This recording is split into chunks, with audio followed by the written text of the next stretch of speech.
الحمد للہ رب العالمین والصلاۃ والسلام علی رسولہ الکریم اما بعد فاعوذ باللہ من الشیطان الرجیم بسم اللہ الرحمن الرحیم قد خسر الذین قتلوا اولادہم سفہا بغیر علم وحرموا ما رزقہم اللہ افتراء علی اللہ قد ضلوا وما كانوا مهتدين صدق اللہ العظیم فجاء محمد سراج منیرا فصلوا علیہ کثیرا کثیرا سورۃ الانعام 8واں پارہ آیت نمبر 140 ارشاد باری تعالی ہے قد خسر الذین قتلوا اولادہم سفہا بغیر علم، بے شک وہ لوگ نقصان میں پڑ گئے، گھاٹے میں چلے گئے۔ کون؟ قتلوا اولادہم سفہا بغیر علم، جنہوں نے اپنی اولاد کو قتل کیا بیوقوفی کرتے ہوئے اور لا علمی کی بنا پر، بغیر علم کے۔ وحرموا ما رزقہم اللہ افتراء علی اللہ، اور جو رزق عطا فرمایا اللہ پر جھوٹ باندھتے ہوئے انہوں نے اسے حرام قرار دے دیا۔ قد ضلوا، یقیناً وہ گمراہ ہو گئے، وما كانوا مهتدین، اور وہ ہدایت پانے والے نہیں۔ یہ اس کا ترجمہ ہے۔ اس آیت میں پیچھے جو مشرکین کے غلط عقیدے اور غلط رسموں انہوں نے شروع کی ہوئی تھیں، ان کا خلاصہ بیان کر دیا گیا ہے۔ 8ویں پارے کے 30 رکوع کی یہ آخری آیت ہے، اس میں پچھلی آیات کا خلاصہ بیان کیا گیا۔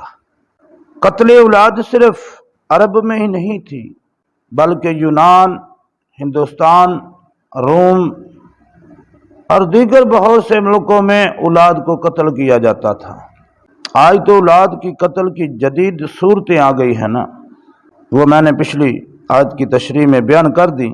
اس وقت بھی لوگ دو وجہ سے لوگ قتل کرتے تھے۔ ایک تو بتوں کو خوش کرنے کے لیے بتوں کے نام پر ذبح کر دیتے تھے اولاد کو، دوسرا وہ بچیوں کو ناپسند کرتے تھے جیسے آج کل ناپسند کیا جاتا ہے، اور وہ قتل کر دیتے تھے۔ تیسرا وہ بھوک کی وجہ سے بھی، کہ اتنی اولاد ہو جائے گی، کہاں سے کھائیں گے، کہاں سے پلائیں گے، اس وجہ سے بھی وہ اپنی اولاد کو قتل کر دیتے تھے۔ تو اللہ نے فرمایا یہ سارا کچھ ان کی بیوقوفی ہے، نادانی ہے اور کم علمی ہے، لا علمی ہے، یعنی انہیں علم ہی نہیں ہے کہ رزق دینے والا وہ ہے جس نے پیدا کیا ہے، اور یہ بت نفع نقصان کے مالک نہیں۔ جن چیزوں کو لوگوں نے اللہ کا شریک بنا دیا ہے، یہ کچھ بھی نفع نقصان کے مالک نہیں۔ ایک چیز یہاں اور بھی سمجھ لینی چاہیے کہ اللہ تبارک تعالیٰ نے کچھ جگہوں کو، کچھ چیزوں کو مبارک اور متبرک قرار دیا، اور وہاں جانا ثواب ہے۔ مثلا حج کے لیے جانا، خانہ کعبہ کی زیارت کرنا، صفا مروہ میں جانا، اسی طرح منا، عرفات، مزدلفہ، یہ سب اللہ کی نشانیاں ہیں اور اللہ کے متبرک مقامات ہیں۔ وہاں جو پابندیاں ہیں، اگر کسی قبر پر یا کسی مزار پر یا کسی دوسری جگہ سمجھ لی جائیں تو یہ بھی شرک ہے۔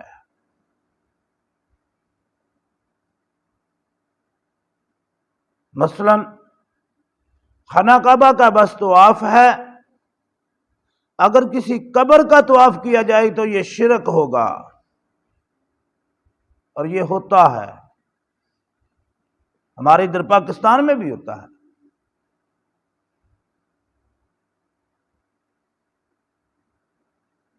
پھر کسی جگہ کو متبرک سمجھنا کہ وہاں جائیں گے تو اللہ راضی ہوگا، یا بت راضی ہوگا، یا فلاں راضی ہوگا، یا بزرگ راضی ہوگا، بزرگوں اور بتوں کو جو ہے نا وہ خدا کی طرح راضی کرنا، یہ تو ہے ہی شرک نا۔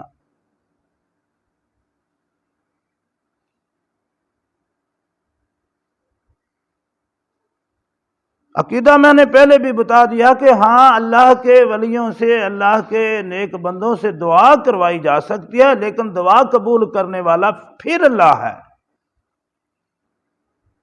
یہ عقیدہ نہیں رکھا جا سکتا ہے کہ یہ بزرگ بیٹا دے سکتا ہے، بیٹی دے سکتا ہے، بارش برسا سکتا ہے، میری بھینس کا دودھ بڑھا سکتا ہے، میری بھینس کا دودھ بند کر سکتا ہے، میرے دودھ میں مکھن زیادہ لا سکتا ہے، میرے دودھ میں مکھن کم کر سکتا ہے۔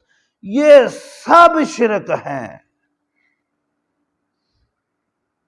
اسی طرح جب ہم مکہ مکرمہ جاتے ہیں تو وہاں درختوں کو کاٹنا، درختوں کی ٹہنیاں توڑنا، یہ سب چیزیں منع ہیں۔ اسی طرح کچھ مزاروں کے اوپر بھی لوگوں نے یہ چیزیں بنا رکھی ہیں کہ یہاں پتا بھی نہیں توڑنا، پتا بھی توڑو گے تو یہ گناہ ہے۔ یہ سب چیزیں جو ہیں یہ غلط ہیں۔ ایک ایک چیز کو میں یہاں بیان نہیں کر سکتا۔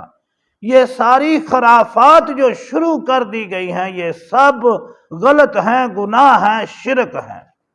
اچھا، ایک اور بات بھی یہاں مفسرین کرام نے بیان کی ہے کہ جو بیٹیوں کو حصہ نہیں دیتے، اور اگر کوئی بیٹی حصہ مانگ لے تو ہم اسے بڑا ناپسند کرتے ہیں اور اسے حصہ نہیں دینا چاہتے، یہ بھی کبیرہ گناہوں میں سے گناہ ہے۔ اللہ نے ان کے لیے وہ چیز حلال کی ہے، ان کا حصہ حلال ہے ان کے اوپر، اور ہم اسے نہ سمجھ کہتے ہیں کہ اس کے لیے یہ ٹھیک نہیں ہے، یہی تو غلط ہے۔ اس پر اللہ نے حلال کیا ہے، وہ حصہ نہ دینا تم سمجھتے ہو کہ اس کو نہ دینا بہتر ہے، تو یہ تو اللہ کے حلال کردہ ہوئی چیز کو گویا تم حرام کر رہے ہو۔ یہی اللہ نے فرمایا نا وَحَرَّمُوا مَا رَزَقَهُمُ اللَّهُ افْتِرَاءً عَلَى اللَّهِ، یعنی اللہ رب العالمین نے جو چیزیں حلال قرار دی ہیں تم اللہ پر جھوٹ باندھتے ہوئے حرام کر دیتے ہو۔ یہ کہاں کا انصاف ہے؟ تم کو یہ منصب کس نے دیا، اختیار کس نے دیا ہے؟ تو بے شمار وہ خرافات اور بے شمار وہ چیزیں جو زمانہ جاہلیت میں تھیں، آج دوبارہ وہ ہم میں آ رہی ہیں، کچھ آ چکی ہیں، کچھ آ رہی ہیں۔ قد ضلوا، بے شک وہ گمراہ ہو گئے، یقیناً وہ گمراہ ہو گئے، جنہوں نے یہ چیزیں اختیار کر لی وہ گمراہ ہو گئے۔ میں نے پچھلے درس میں بھی کسی میں یہ کہا تھا کہ دیکھیں دین اللہ اور اللہ کے رسول نے جو فرمایا وہ دین ہے، اور جس پر صحابہ کرام نے عمل کر کے دکھا دیا۔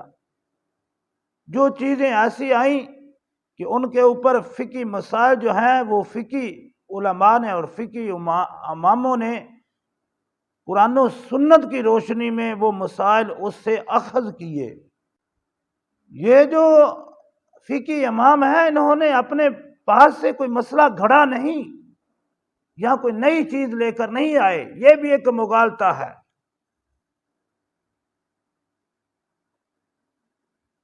استنباط کا مطلب ہوتا ہے کسی چیز کو وہ پہلے موجود ہوتی ہے۔ استنباط کا مطلب یہ ہے کہ وہ زمین کو کھود کر یا اس میں کوئی بور لگا کر کے یا کسی طرح سے اندر سے پانی نکالنا۔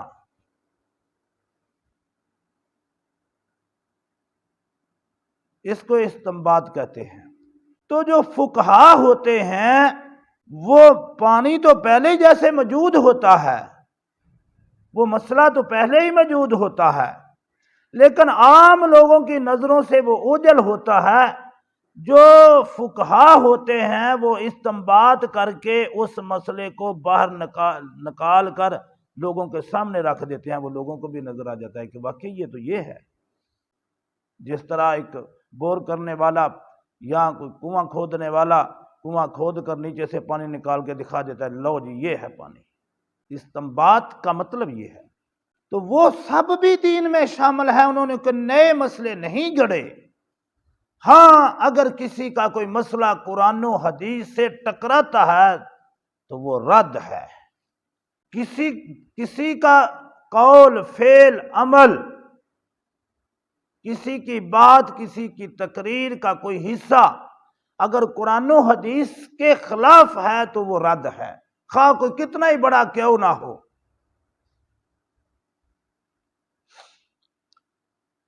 تو اللہ نے جو حلال کیا اس اللہ پر جھوٹ باندھتے ہوئے اس کو انہوں نے حرام کر لیا۔ قد ضلوا، پس وہ گمراہ ہو گئے، یقیناً وہ گمراہ ہو گئے۔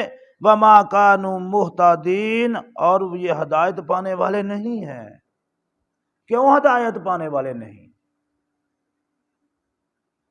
دیکھیں، ہدایت وہ لوگ، ایک بندہ سمجھتا ہے کہ یار میں غلط کر رہا ہوں، وہ تو کسی روز ہدایت پا سکتا ہے، لیکن جو بندہ کسی کام کو دین سمجھ کے شروع کر دیتا ہے وہ کیسے اس سے چھٹکارا حاصل کرے گا؟ وہ تو اسے دین سمجھ رہا ہے، حالانکہ وہ دین نہیں ہوتا۔ وہ اسے جائز سمجھتا ہے، اسے نجائز سمجھے گا تو اس سے جان چھوٹے گی یا چھڑوا سکتا ہے۔ جب ایک کام کو وہ جائز سمجھ لیتا ہے اور حلال سمجھ لیتا ہے، وہ اس سے پر چھٹکارا پانے کی کوشش ہی نہیں کرتا، کیسے کرے گا؟ اس کو تو وہ جائز سمجھتا ہے۔ اللہ نے اسی لیے فرمایا یہ گمراہ ہو گئے ہیں، انہوں نے اللہ پر جھوٹ باندھ دیا۔ کیا جھوٹ باندھا؟ یہ خود کہتے ہیں کہ یہ اللہ نے حلال چیزیں قرار دی ہیں، یہ اللہ نے ایسے فرمایا ہے، یہ اللہ نے اس کی اجازت دی ہے۔ تو اب جب یہ اللہ کی طرف یہ چیزیں منسوب کریں گے کہ اللہ نے ایسا کرنے کا حکم دیا ہے، تو پھر اس سے وہ جان کیسے چھوٹے گی؟ حالانکہ اللہ نے ایسا کرنے کا حکم نہیں دیا۔ تو اللہ نے فرمایا یہ جو ہے یہ اللہ پر جھوٹ باندھتے ہیں اور یہ گمراہ ہو گئے ہیں، یقیناً یہ گمراہ ہو گئے ہیں، اور ایسے گمراہ ہوئے ہیں کہ یہ ہدایت نہیں پانے والے،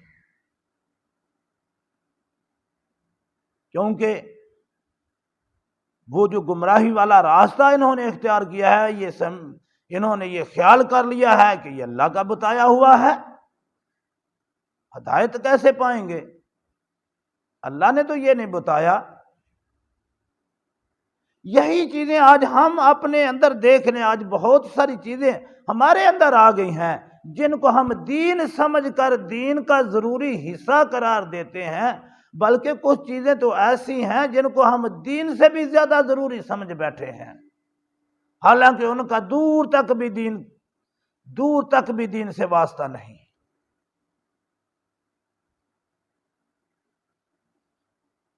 بہرحال اللہ رب العالمین ہمیں دین کی سمجھ عطا فرمائے، دین پر عمل کی توفیق عطا فرمائے۔